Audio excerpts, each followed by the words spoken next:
Praise the Lord everyone.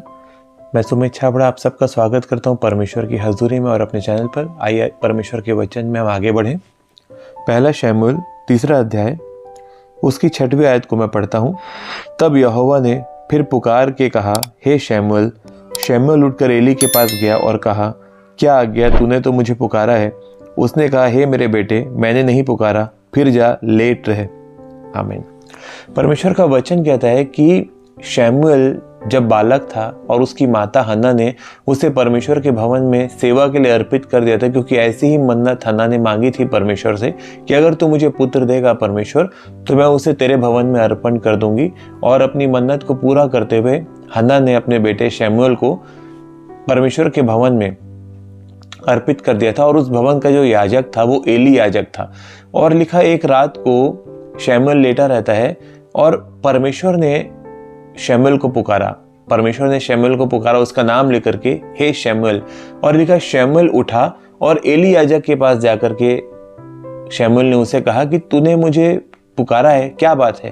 तूने मुझे पुकारा है, क्या बात हो गई, मुझे बता। अब एक बात बताइए कि ऐसा कैसे हो सकता है? अगर आपको आपके पिता पुकारेंगे या आपका भाई पुकारेगा तो आप उसी के पास जाएंगे ना, आप किसी दूसरे के पास थोड़ी ना जाएंगे। तो ऐसा क्यों हुआ कि 3 बार लिखा वचन में कि 3 बार परमेश्वर ने शमूएल को पुकारा और तीनों बार शमूएल उठा और एली याजक के पास जाकर के और शमूएल ने कहा कि क्या आज्ञा, तूने मुझे पुकारा है। तो क्या शमूएल को 3 बार धोखा हुआ? तीनों बार उसे धोखा नहीं हुआ। परमेश्वर ने एली याजक की आवाज का इस्तेमाल किया और जब परमेश्वर ने शमूएल करके पुकारा तो शमूएल को एली याजक की आवाज कान में सुनाई पड़ी। और ये इत्तेफाक नहीं है, ये परमेश्वर का एक तरीका है। परमेश्वर इस्तेमाल करता है आपके अगुए की आवाज को, परमेश्वर इस्तेमाल करता है आपके पास्टर की आवाज को, परमेश्वर इस्तेमाल करता है आपके स्पिरिचुअल लीडर की आवाज को आपके जीवन में अपने इंस्ट्रक्शन को देने के लिए, आपके जीवन में कुछ करेक्शन को लाने के लिए, आपके जीवन में जो चेंजेस परमेश्वर चाहता है उन चेंजेस को लाने के लिए परमेश्वर आपके अगुए की आवाज का इस्तेमाल करता है। अगर आपको ये भेद नहीं पता, अगर आपको ये सीक्रेट नहीं पता, आप उसे एक सिंपल इंसान की आवाज समझेंगे और आप धोखा खाएंगे। आज बहुत सारे बिलीवर इस धोखे में रहते हैं। वो अपने पास्टर, वो चर्च तो जाते हैं, परमेश्वर के प्रति फेथफुलनेस भी दिखाते हैं, लेकिन जहां पास्टर उनको कोई इंस्ट्रक्शन बोलता है वो उसे नहीं मानते और यही वो चूक जाते हैं। हमने अपने जीवन में कई बड़ी बड़ी टेस्टिमनी ली है जब हमने अपने स्पिरिचुअल लीडर की, हमारे स्पिरिचुअल फादर के इंस्ट्रक्शन को सुना है और उसे पूरा किया है।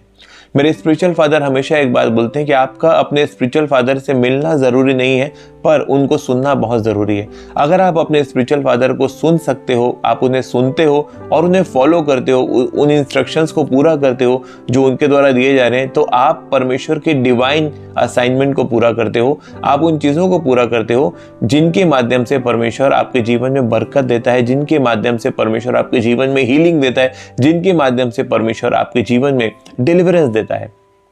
हालेलुया। परमेश्वर के वचन में लिखा, नामान कोढ़ी एलीशा के पास गया और उसे कहा कि भाई मुझे कोढ़ है, मुझे हील कर दे। एलीशा ने कहा कि जा यरदन में जा और 7 बार डुबकी मार ले। जबकि यरदन का पानी जो था वो क्लीन वाटर नहीं था, मटमैला पानी था उस समय का, और किसी भी तरह से यरदन का पानी उसके कोढ़ को दूर नहीं कर सकता था। और लिखा, नामान बड़बड़ाने लगा, इससे साफ सुथरी नदियां तो मेरे देश में ही है। मैं अगर मुझे पानी में ही 7 बार डुबकी मारनी है तो क्यों ना मैं अपने देश जाकर के और वहां की साफ नदियों में 7 बार डुबकी मारूं। लेकिन उसके सेवक ने बोला कि अगर परमेश्वर का दास तुझे कोई बहुत भारी काम करने के लिए बोलता तो तू करता कि नहीं करता? तो अगर उसने सिंपल सा एक इंस्ट्रक्शन दिया तो उसे मान के देख, उसे मानने में हर्ज क्या है। और लिखा कि नामान ने अपने सेवक की बात को सुना, उसे उस पर गौर किया और जैसे ही उसने यरदन की नदी में 7 बार डुबकी मारी, उसका शरीर छोटे बालक के जैसा सॉफ्ट हो गया, फ्रेश हो गया, उसका कोढ़ चला गया। इंस्ट्रक्शन के मानने में आपकी आशीष छुपी रहती है। परमेश्वर आपके अगुए की आवाज का इस्तेमाल करता है, वो करता आया है और आगे भी करेगा, क्योंकि परमेश्वर कभी ना बदलने वाला परमेश्वर है। इसलिए इस बात को हमेशा ध्यान में रखें, इस ग्रेस को रिसीव करें और जब भी आपका अगुआ आपको कुछ बोल रहा है उसे हल्के में कभी ना लें, क्योंकि परमेश्वर उनके माध्यम से ही आपके जीवन में काम करेगा। ये परमेश्वर का सिस्टम है। वो चर्च में पुलपिट से आशीष बहाता है, आशीष अगुए से होते हुए आपके जीवन में आएगी। और आप इस सिस्टम को अगर समझ जाएंगे, इस सिस्टम को ध्यान में रखेंगे, आप आशीषित होंगे, आप जल्दी जल्दी अपने जीवन में टेस्टिमनीज को रिसीव करेंगे और आप परमेश्वर के राज्य में प्रभावशाली बन करके आगे बढ़ेंगे। आपके जीवन में फ्रस्ट्रेशन नहीं आएगी, आपकी प्रार्थनाओं के उत्तर आने में लेट नहीं होगा, आपकी टेस्टिमनी बनने में लेट नहीं होगा। और जब प्रार्थना के उत्तर आने में लेट नहीं होता है, आपका मोटिवेशनल लेवल हाई होता है, आपका कॉन्फिडेंस क्राइस्ट में बढ़ता है और आपकी गवाही स्ट्रांग होते ही आप दूसरे लोगों के उद्धार का भी कारण बनते हैं। क्योंकि जब आप क्राइस्ट में हैं, बहुत सारे लोग हैं जो आपको देख रहे हैं कि आपके जीवन में क्या ऐसा हो रहा है, और जब आपके जीवन में टेस्टिमनी बनती है, उनका भी बिलीव स्ट्रांग होता है और आप उनकी सैल्वेशन का रास्ता भी खोलते हैं। God bless you all. परमेश्वर आपको आज के वचन के द्वारा आशीषित करे। आइए हम प्रार्थना बजाएं।